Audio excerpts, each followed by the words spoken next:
Hello and happy Wednesday. So, I want to say first, welcome to my library. And today I'm going to show you the Old West section of it. And if you watch my channel, you've probably seen my John F. Kennedy section and my general section. But this section is all my Old West books. And then as it moves up, it starts to go into just general early American history until we get to World War II and so forth. The Civil War, is in between. So, but this section here is one of my favorites, and in particular, this set of books here. This is the Time Life Old West book set, and as a child, I used to see the commercials for these, and I always wanted a set like this. So I didn't buy this whole set outright. The thing is, they're not very hard to find, and they're not very expensive. So when Mary and I go to thrift stores or antique stores, I always am on the lookout. So this set is, as you can see, some of them are marked as library books. I've been collecting them for years to put together the complete set. Still missing a few, but I'm getting close. I've got the majority of them. The very first one I bought was this one, the Gunfighters. This is the one that the commercials always advertised. This is the one that probably sold this set for a lot of people, and this was also the free one you would get. Consequently, this is the most common one you can find in antique and thrift stores. And it gives you a really good idea of what you can expect from the whole set. It starts out with an introduction and then several articles and commentary written by historians. Now, this set was put out in the 1970s, I believe. Let's see. 1974. But it was sold, through the 80s and I think even the early 90s. And as I traveled, I went to Tombstone. I saw this actual painting of Little Egypt in the Birdcage Theater. Sheriff John Behan with his sister. So, Doc Holliday. So this book covers the most famous gunfighters of the Old West. And this is a creepy picture because there was someone, you see, it looks like a ghost, but that was because someone was standing there. And back in the old days, the cameras took a long time to develop, so whoever was standing there moved out of the way, but there's just a faint image of him. This is on Allen Street in Tombstone. Old newspapers, and then the book had different sections, and then it would merge into a section that would have, and all the books have something like this, a section where they show artifacts, usually with fold-out pages. In this case, they're showing you the gunfighters' tools of their trade, like the Schofield, the Peacemaker 45. See, all the old gunfighter guns, and all the rigs that they used, like boot guns, the rifles. And it goes on, and it usually closes with some kind of sum up. Like here's a picture, one of the only pictures of an Old West duel, because they weren't very common. And then most of the books close with like a summation portion. Like this is a shooting gallery of rogues, basically just like a picture gallery of famous gunfighters. And this one closed with some of the most morbid pictures. And this was, in some cases, a turnoff for a lot of potential buyers because it It closed with galleries of the victims or galleries of the dead outlaws. So, and some of the pictures at the time, I think it might have turned off a lot of people because some of the pictures were pretty graphic. So this being the first volume that people would get, if they were squeamish, they may not want to subscribe to the set. So the way this worked was you would get this one for free, and then if you liked it, you would continue to receive a new volume, I think every month, and until your collection was complete. And then you also could collect Time Life, Civil War, Mysteries of the Unknown, or some of the other ones. What I really like about the Old West set is the cover. This leather-like cover. It's soft, and it looks like a saddle. You know, it has the design that you would have found on a leather saddle. And the whole book is like that. It's all bound in this material with the gold lettering. And each one has a unique artwork on the cover in this oval shape. So, and I thought I'd show you the different ones I have, and I'm still collecting them. So I have the loggers, and each one, as you'll notice, has the same saddle-like cover. This generally the same layout in the book, with an introduction and then a series of articles written by historians and scholars, and a section covering artifacts that's usually in full color, or there'll be a full color section of, in this case, paintings that capture the time period. This book deals with the loggers, so it's gonna try to show. Let's adjust so we can see a little more clearly. So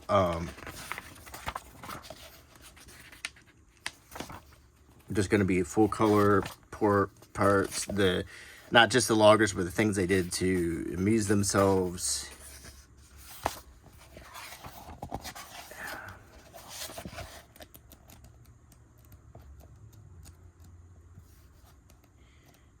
And like in the case of the loggers are going to have like selections from textbooks to show you the stuff that they saw from their point of view as they were doing their job.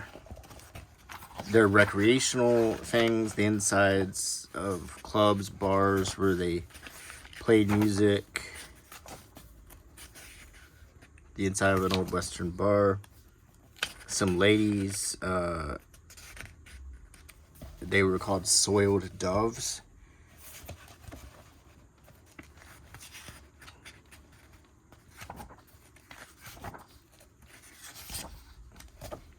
It shows like sort of in an epic way, you know, the progression from the old days to the new.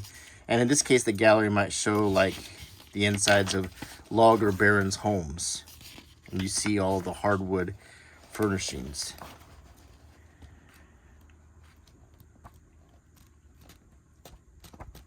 So each one of these books, you know, has a certain topic of the Old West, and it gives you a very detailed history. So this is the Railroaders, and the cover image is a train, still that nice texture.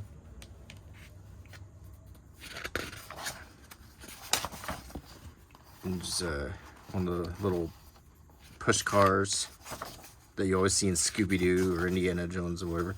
An early railroad track. And you get a history of the railroad, which was a very important part of the Old West. I mean, you can't tell a story about the Old West without talking about the railroad and these trestle bridges, and you still find many of these out west. Posters, advertising for the trains.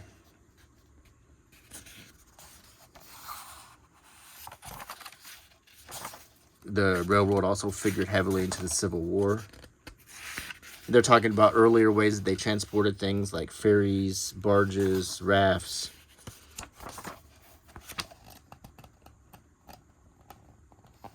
Some early maps.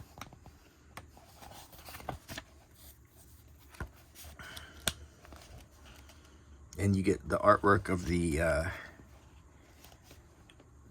train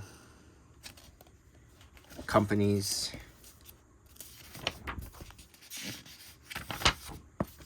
Railroad, the gold spike that they would hammer when they were opening up a new rail line. Very interesting stuff.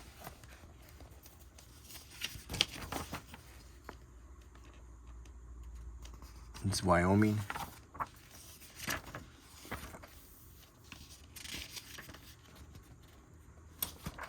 Look at that crazy trestle here.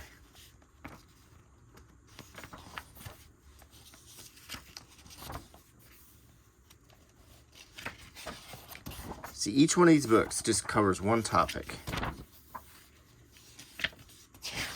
And there's even an index book which you can get, where you can go back and you can find like a certain thing, and it tells you which books you can look through to find it.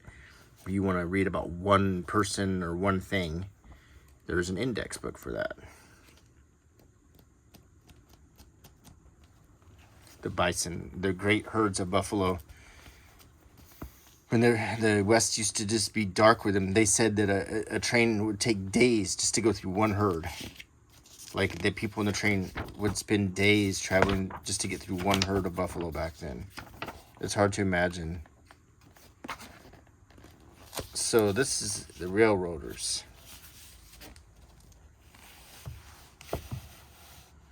The next book is called The Trailblazers.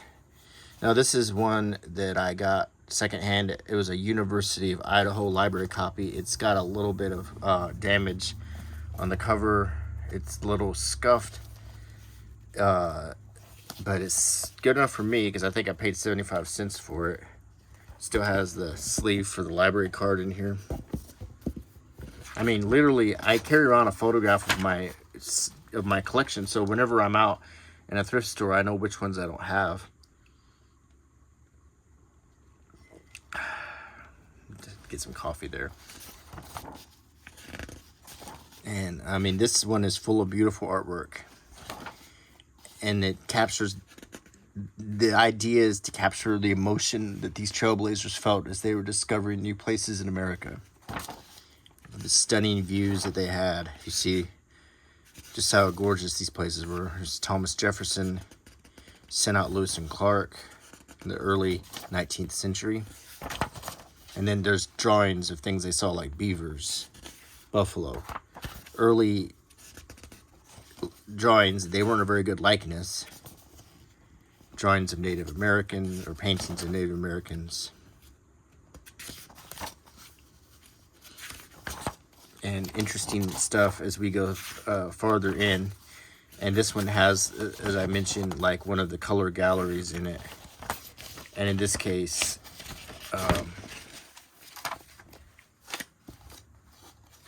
it's a very large map that Lewis and Clark's expedition, the cartographers did on that expedition. Which in itself is just a beautiful thing to have. A notebook made on elk skin. Here's pictures of the fauna that they came across and the wildlife. Native American artwork. So at this time, you know, in 1804, I mean, we didn't even know what we had in this country. So it was amazing to see.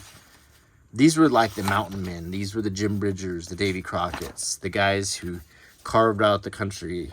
And it's really interesting. Really interesting stuff to see these early renderings.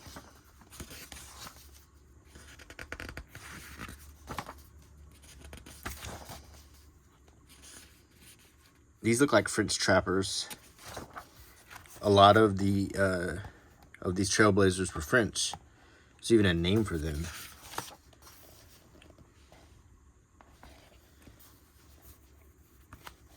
And I can't remember what it was. There's a certain name for French trappers. They almost became their own, like, demographic, you know, like. This one is just chock full of great artwork and pictures of artifacts. If you're interested in that period of the American Western history, you'll love this book. If you like early pictures of what the prairie in the West looked like before it was filled with cities and highways and interstates. This is Joaquin Murrieta, I think. Yeah. This looks like Joaquin Murrieta, and I don't know if it's supposed to. It just shows a Spanish. It says it's a Spanish courtship, but it looks very similar to pictures I've seen of him. I did a paper on Murrieta when I was in college. He is the basis for Zorro, and the shelf above, I have several books about Joaquin Murrieta. In fact, I have by Yellowbird, John Rowland Ridge, this Joaquin Murrieta book. I've got the Life and Adventures of Joaquin Murrieta, and I've got the Robin Hood of El Dorado by Walter Noble Burns, the same Walter Noble Burns who wrote the Saga of Billy the Kid. So, interesting topic, Joaquin Murrieta. So, moving back to the Time Life books, there's a whole book on the Mexican War. It was an integral part of the West. A war that's not talked about very much because the aims of the war are dubious today, manifest destiny and so forth. Many people think it was an aggressive move by the U.S. And there's so it's really not a war that's widely known about. Along with the Spanish-American War and the Korean War, there's a few wars that are very uncovered in our history classes. We talk a lot about World War II. We talk a lot about the Civil War and the Revolutionary War. We don't talk a lot about Korea. We don't talk a lot about World War I. We don't talk a lot about the Spanish-American War, and we don't talk a lot about the Mexican War. There's Ulysses S. Grant right there, the little one, when he was at West Point.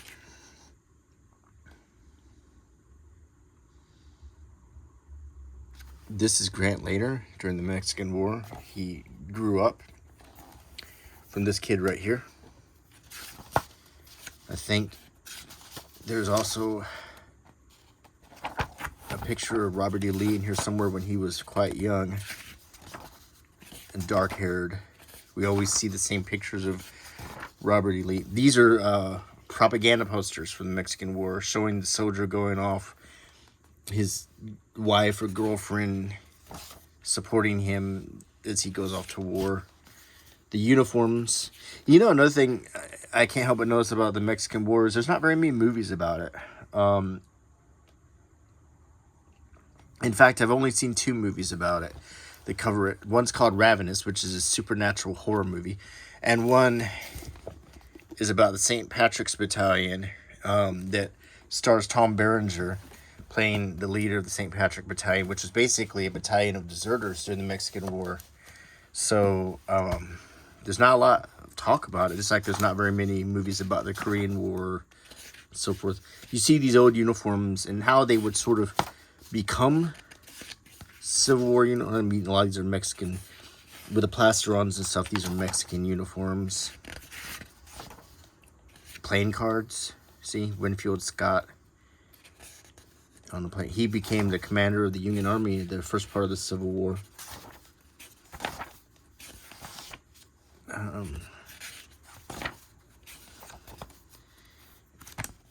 Yeah, some wars just aren't talked about.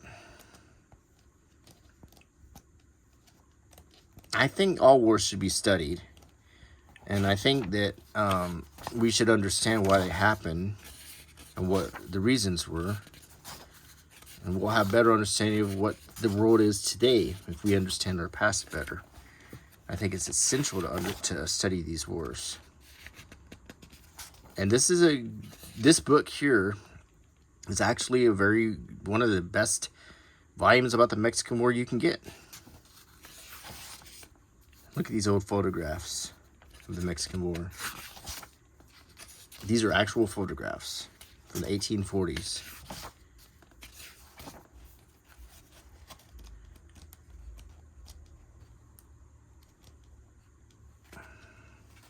He's talking about his experiences to his grandfather who was in the Revolutionary War. And you can tell that by the way he's dressed with these pants and that style of dress.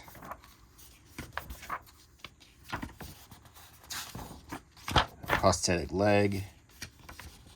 This is Santa Anna's outfit. The same Santa Anna from the Battle of the Alamo, if you ever took Texas history. So this volume covers the Mexican War. Now, we already looked at the gunfighters, so the next volume we'll look at is the women. And I will apologize right now. I don't have all of the volumes yet. I'm still collecting them, so whenever I do get all of them, I'll probably do another video like this. I'm just going to show you all the ones I found so far. So this is the women. Another book, this was Blue Ridge Branch Boulevard, Kansas City. This is a library book. What I was struck about this book, I was reading it and I was amazed at all the stories about women in here that have yet to be made into movies. And there's some amazing true to life women in history that were very interesting, who no one knows about, and they need to be known about, and have movies made about them. I think we get a better understanding of the woman's role in settling the Old West. But I was kind of blown away at the ranch owners and entrepreneurs and absolute, just incredibly fierce people that this book covers. So we get very, very little of this history. The old wedding license.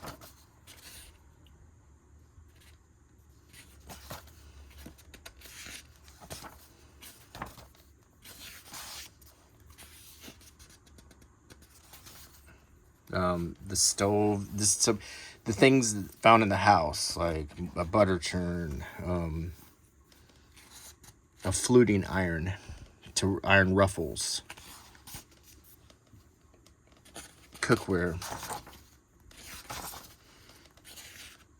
This woman, Olive Oatman, if you look closely at her face, she was captured by Native Americans and they tattooed her like that.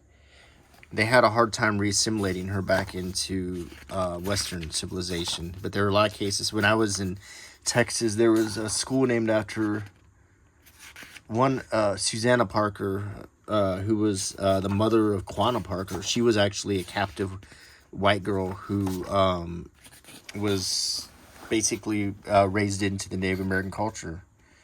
School teachers, and this is a very pretty woman out there. The one-room schoolhouses. There's always that idea that all the Western women were hard-looking, but some of them were quite beautiful.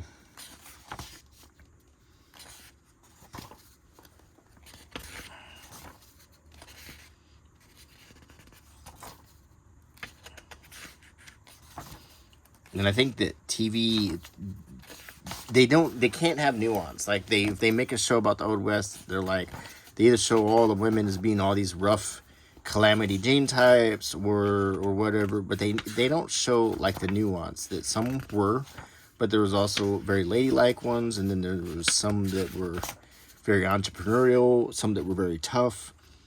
It was very much, like reality. I mean, lots of different personality types.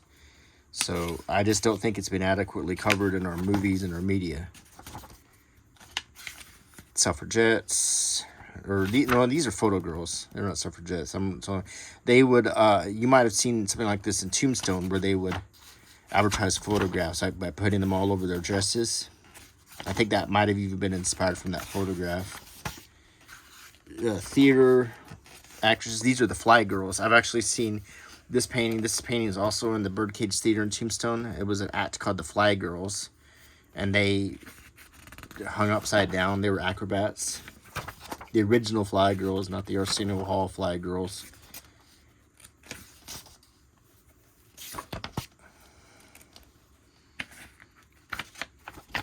Very interesting stuff.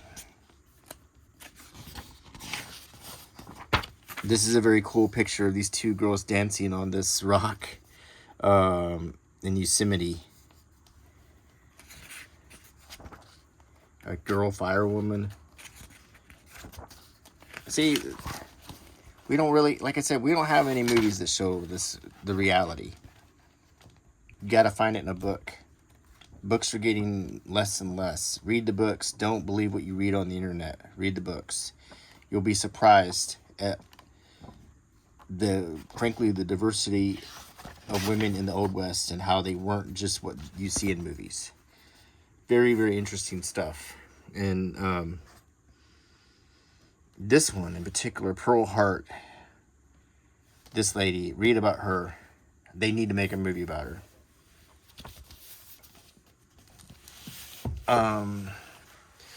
The next is the Gamblers. When you think about Old West gamblers, do you think about Doc Holliday, or do you think about, what do you think about? Like, we think about maybe Tombstone, where Wyatt Earp buys the Faro game, but gambling was a big deal, as it is today. In Las Vegas, it's out west. It's still out west. Gambling has been a big deal forever. Playing cards, poker, faro, craps, all of that stuff.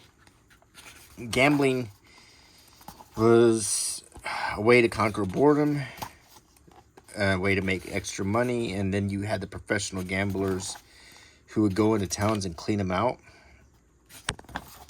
This is obviously a staged photo with a gun on the table and everything, but these are some good glimpses inside of Old West casinos.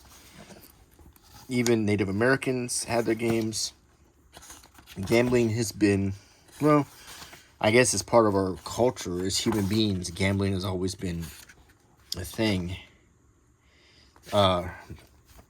Native Americans doing runs, gambling on races. And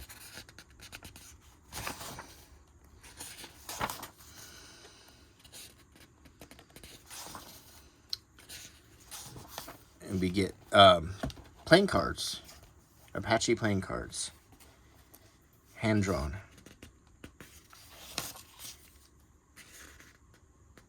And playing cards looked a bit different in the Old West. In fact,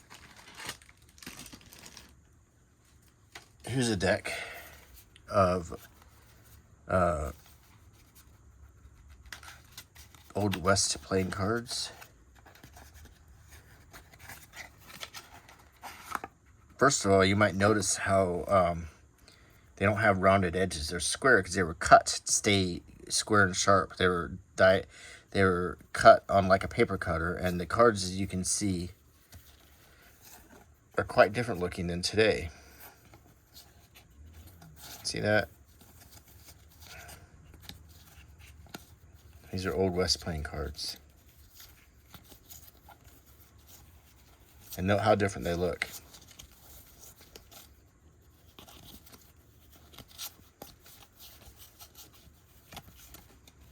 See, there's no numbers on them, for one thing. You just have to count.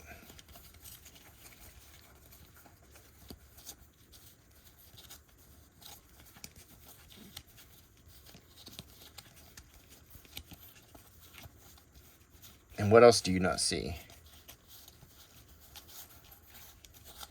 No jokers.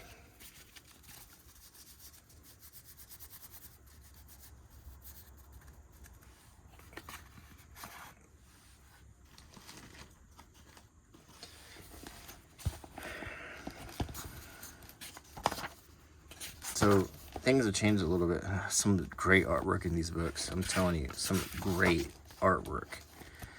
And sometimes I just like to pick one of these up, take a hot bath, get a cup of coffee, and just flip through it and just stare at the pictures and just look at them, transport myself into them. You know, I really like that. It's one of my favorite things. Here's some of the tools of the trade. Dice, and I showed you some cards already.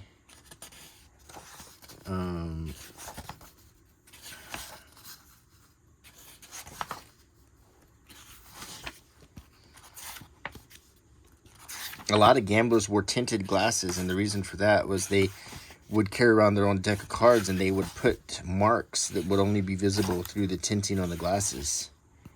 It was a gambler's trick. When they were found out about it, though, it didn't last long.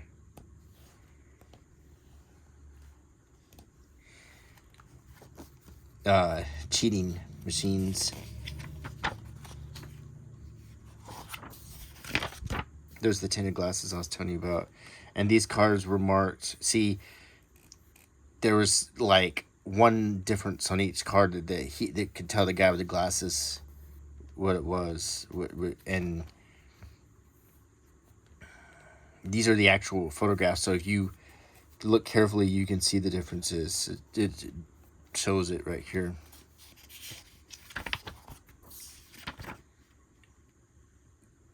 This is a square house, is what the sign reads.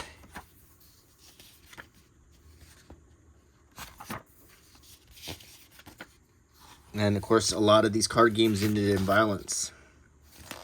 And you know, that's one of the things about the Old West, is we've gotten the myth from all the movies of the gunfights and everything, but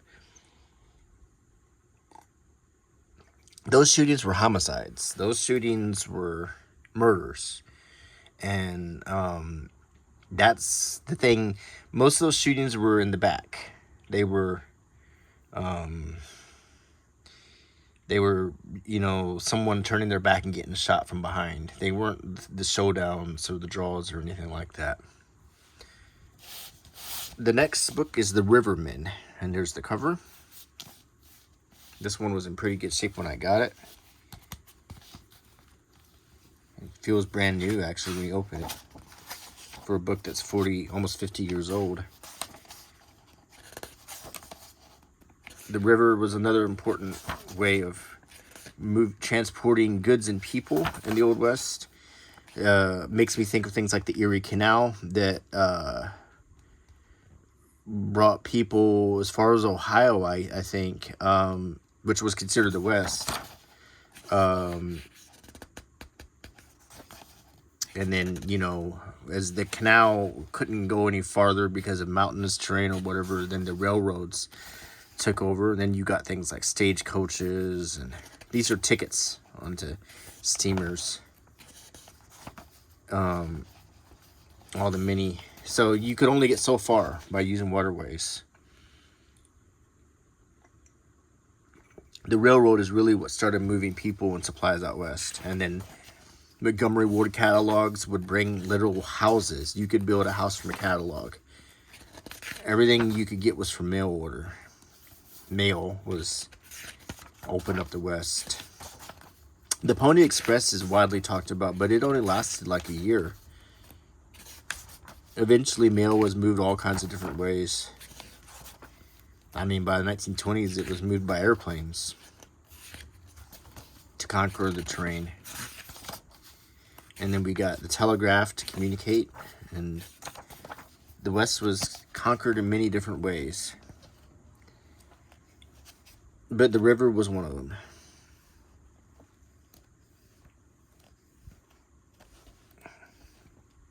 When I think about rivers, I always think about the old Mark Twain stories, the Mississippi River, Life on the Mississippi, and Tom Sawyer, and all of that. And those are the stories I grew up reading. And they're calming because as a kid, I would picture myself on that raft, floating down the river, not a care in the world, you know, that fantasy that you probably think about when you're a kid, and you certainly wish you could have a life like that as an adult, instead of the grind of work. Here's some steamboat crashes.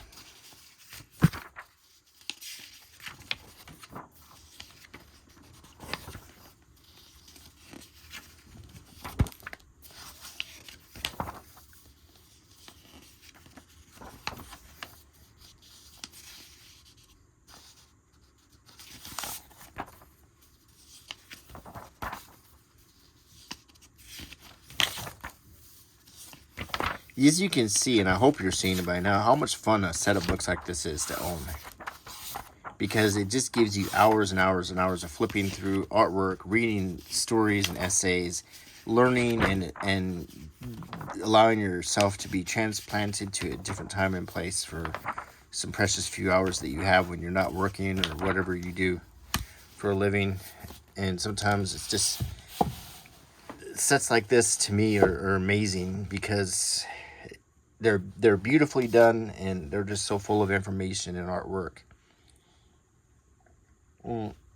These books are really well made. These books are all about 50 years old and they're lasting very well.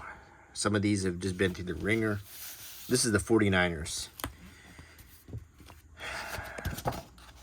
The Gold Rush. We just recently had he's holding a big old piece of gold. It's been tinted for the picture. We recently just had a gold rush with Bitcoin. And by the time they started selling it and everything, of course,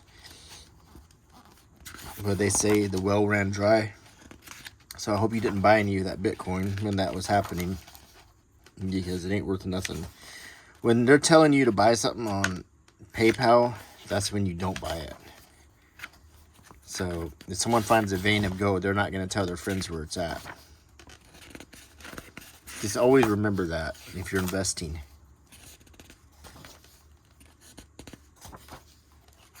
Gold nugget.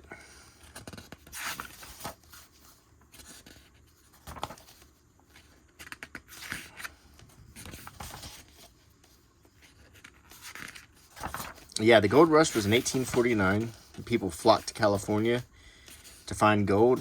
But by the time they got there, most of the gold, like I said, was played out and they were stuck out there.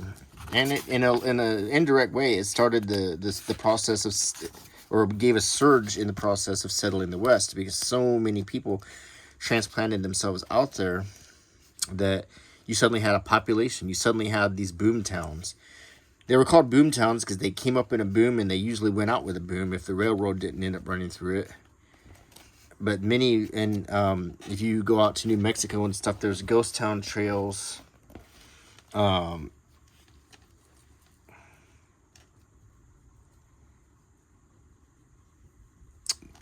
These are like the entertainment during that time period, you know, Bearded Lady and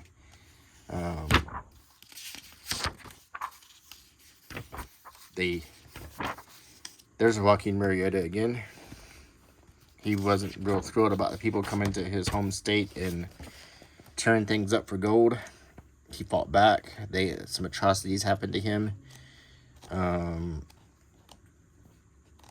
But it was a crazy time. A lot of what I was going to say is when I lived in New Mexico, there's a whole ghost town trail you can go on. I mean, in one day, you can drive down the road and you can see a half dozen ghost towns. They're still standing, Gothic mansions, schoolhouses, churches, banks, all still standing out there in the dry West where they're preserved forever. It's really quite amazing. This is one of my favorite ones. This is the Townsmen. This is when civilization had already occurred and how people in the 19th century were living in the towns. These were the incidental people. The people who weren't the gunfighters, they weren't the gamblers, they weren't the 49ers or the Rivermen. They were just the people running the stores. They were the undertakers, the bankers, the people who handled land claims, preachers, teachers, good citizens, police officers, the people, the money they used. I see now is a good time to show you. I have quite a lot of this old reproduced Old West money. It's quite easy to find. You can find it at gift shops at parks and stuff, but it's not very well done. It used to be done a lot better. Because it looks like photocopies, but it's still interesting though because it gives you a visual aid.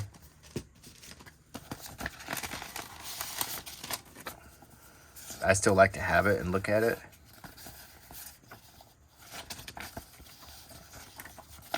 You see how small some of the notes were?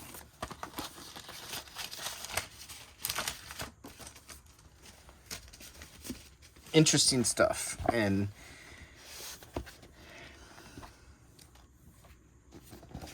shaving, a barber shop with your own, everyone had their own shaving cup when they walked in.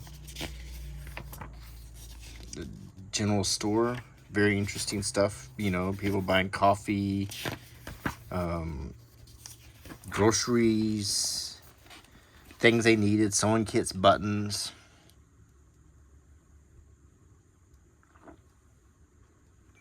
You know, day-to-day life. The needs needed to be met. So the town sprang up and people moved out there to do the incidental jobs, to take care of things. So you could facilitate the gunfighters and the gamblers, and the rivermen and so forth. So theater, you know, actors, comedians, vaudeville, all of that became, and newspapers, newspaper press, reporting, dance hall girls, music was a big deal, sports like boxing, police, firemen, post offices, all of those things are needed. And you see a lot of towns that look like this when you're driving through New Mexico. You'll see just this coming out, emerging from the horizon. You'll see these old mansions, buildings, courthouses, all standing out there in the desert, preserved for all time. The next book is The Canadians. And I was telling you a little bit about that breed of French trapper, the French Trailblazer. But this book goes into more depth.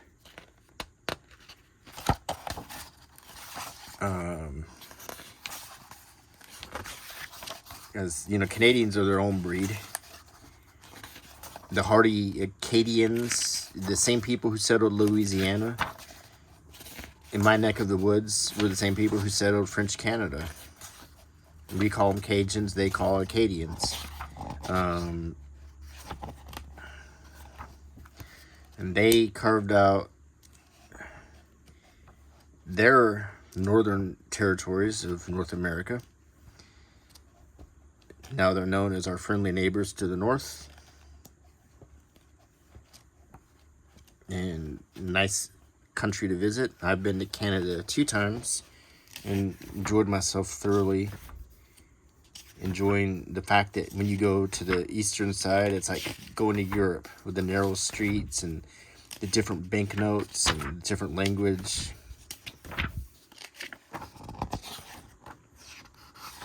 It's very, very interesting stuff.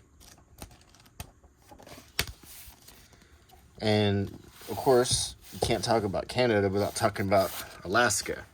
The Alaskans, the Jack Londons, did you ever read Jack London? To Build a Fire. This is from a library of someone's back in the 70s with that old marker. Now it's in my library, but I keep things like that in my books. The Alaskans are a real hardy breed. They still say there's places in Alaska that are totally uncharted because it's so rugged. It's such an unforgiving place. And I think a lot of guys like me have always had that fantasy of going to Alaska and trying to make it. And that movie Into the Wild is an example of a misguided attempt to do that very thing, but it is still sort of a fantasy to go there and try to make a life. And look at this store that has fruit. All the kinds of fruit, probably super expensive because you can't find that stuff in Alaska naturally. It had to have been brought in special.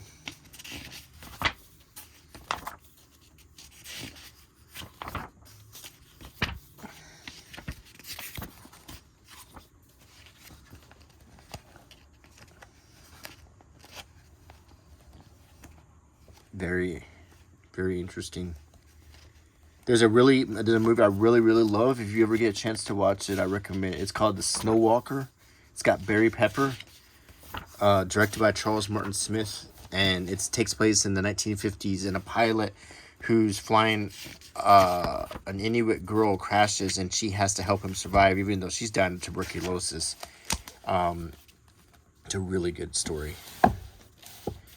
The next one is the Cowboys. I mean, this is what most people think about when they think of the Old West, is the cowboy culture. And this book is dedicated to that.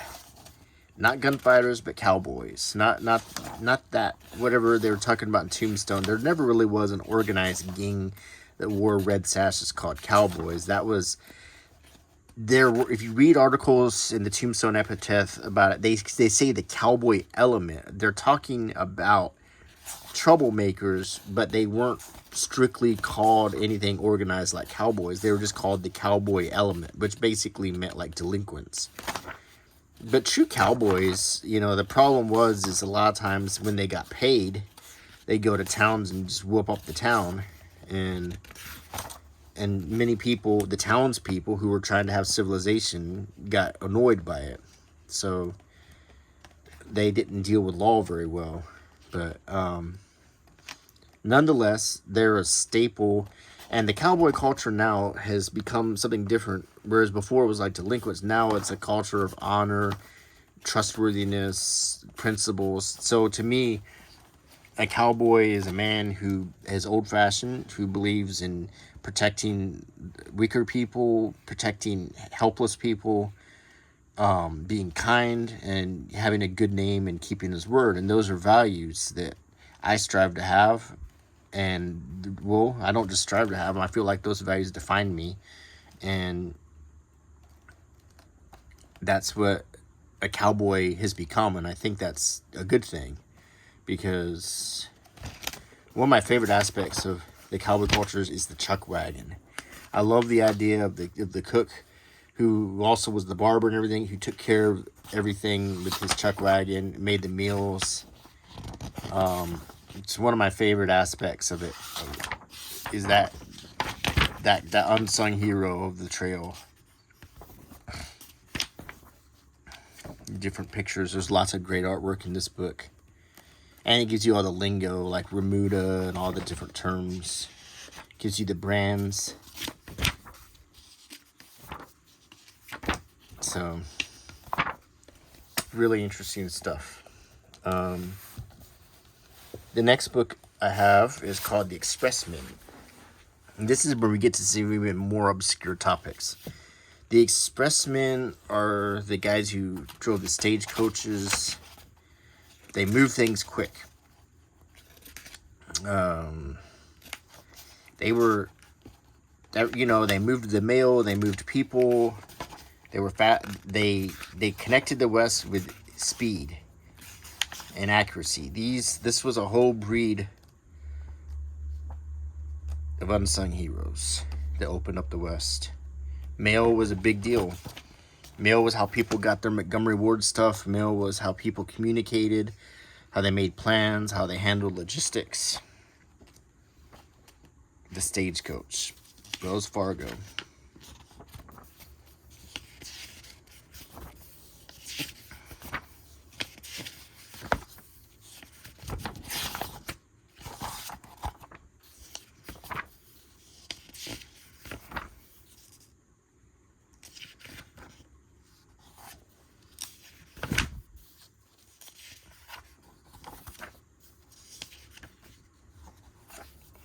Pony Express. The Pony Express is very exciting year of the Old West, but a lot more attention has been given to it for something that didn't last very long. High-speed saddles.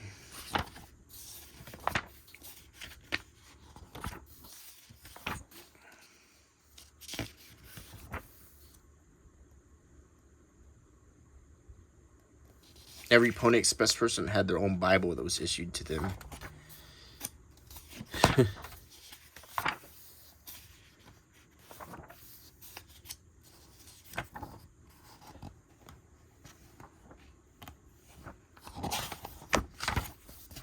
Even camels that were uniquely conditioned to thrive in austere climates.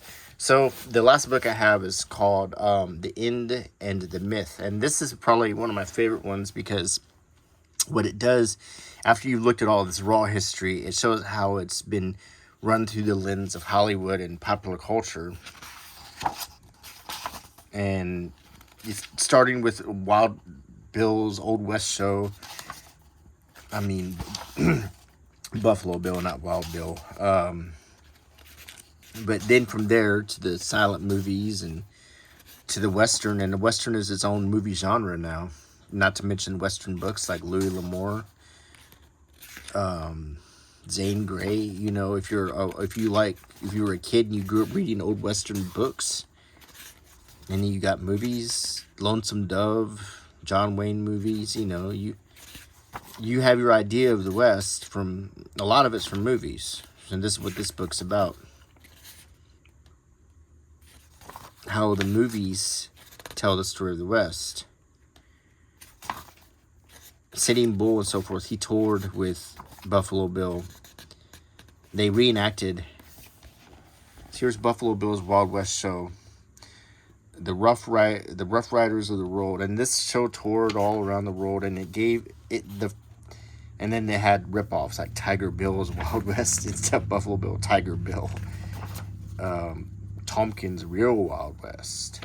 So you had several Wild West shows. They were like circuses. They were like traveling circuses, and they would teach people like a sort of a distorted view of what the West was all about. That's Buffalo Bill Cody. Very, very flamboyant. Then some of the old outlaws like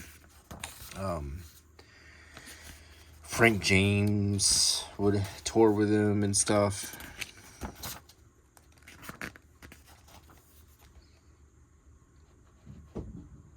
A little Old West clickbait.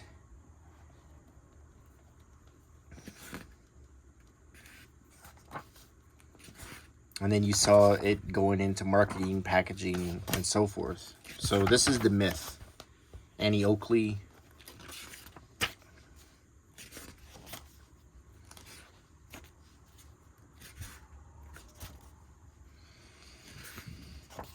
You get to automobiles.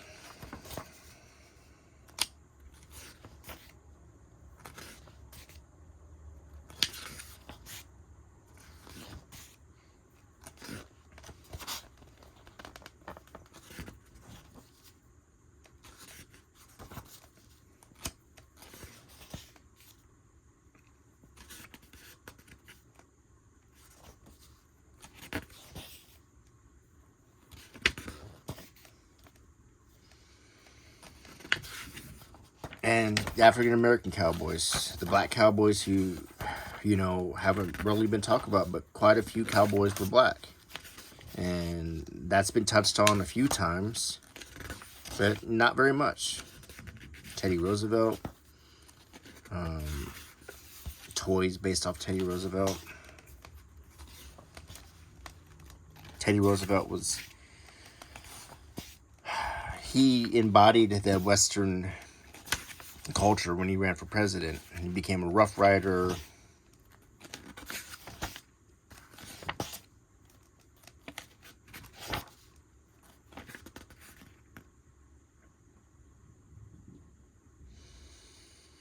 That's accurate because the Rough Riders did lose their horses. They charged on foot. Their horses were actually drowned. It was a bad landing when they were going to the Spanish-American War. And he did create the national park system. He was a conservationist. Oil, a good movie to watch is There Will Be Blood, or to read the book Oil by Upton Sinclair, which is what There Will Be Blood was based off of. The title There Will Be Blood is about oil.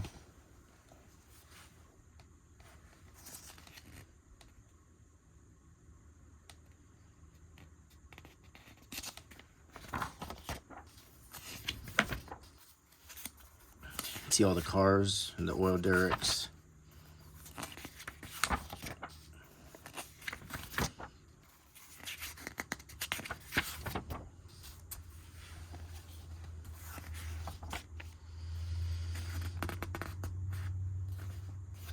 There's a movie called oh gosh, it was made by Michael Cimino. It was a western, and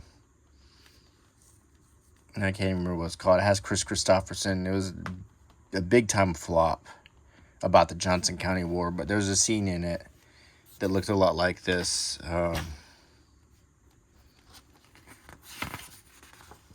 And he tried to capture like pictures like this.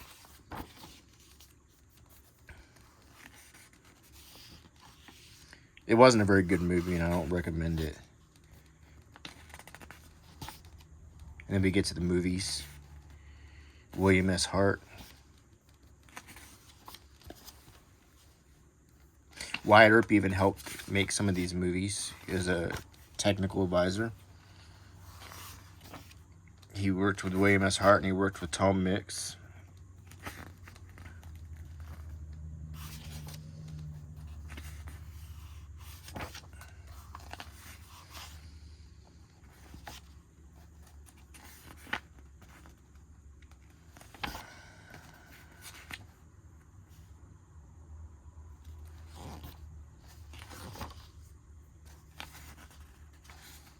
Of course, John Wayne. You couldn't think about westerns without thinking about John Wayne or Roy Rogers or Gene Autry. The Wigwam Motel and well, there was one in Holbrook, Arizona, or maybe it was Winslow. When I used to live out in Arizona, we used to pass by it. I can't remember which. It was Winslow or Holbrook. El Paso, Texas. Stayed there for a while. And that's the end. That's the end of the era. So these, whoa, I hit the camera. These were my Time Life books, and I have quite a lot of other Western books. I even have the book for the Ken Burns documentary about the West, which in itself would probably make a whole video. There's so much to look at in that. And I'm also working on this Barnes & Noble set of Old West literature. I've got 4 so far, but I think this will make a nice set if I can get it finished. All my mini Billy the Kid books.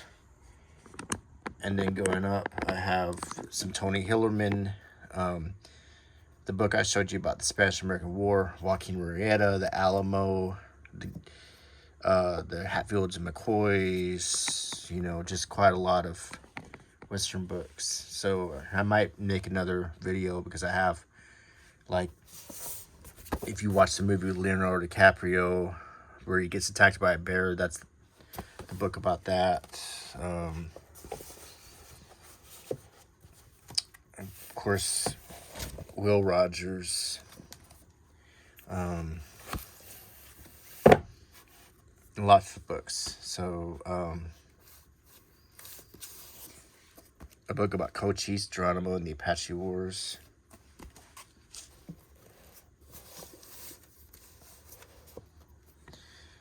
And even like obscure books about historical documents and photographs from Tombstone. And here's my when I went to the Birdcage Theater, here's the brochure I got.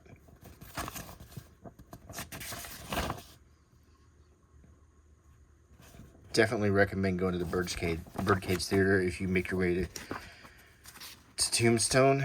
It's definitely worth a trip.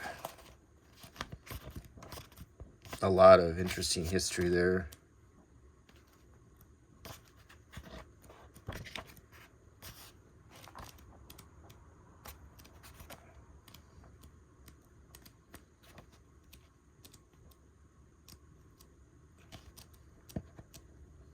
That's a lot of people think that that's Josephine Wyatt Earp's wife, but that's recently been found that was a French picture from World War I that was sold as for obvious purposes. So not all the even though they reenacted the taking of that picture in the movie Tombstone, which is interesting. But anyway, I hope you enjoyed the video. Thanks for sitting with me. And I enjoyed having you, showing you some of my books. And if you like my channel, please subscribe, leave a comment, click the bell icon, give me a thumbs up. All that stuff helps. And I will see you again soon. Bye.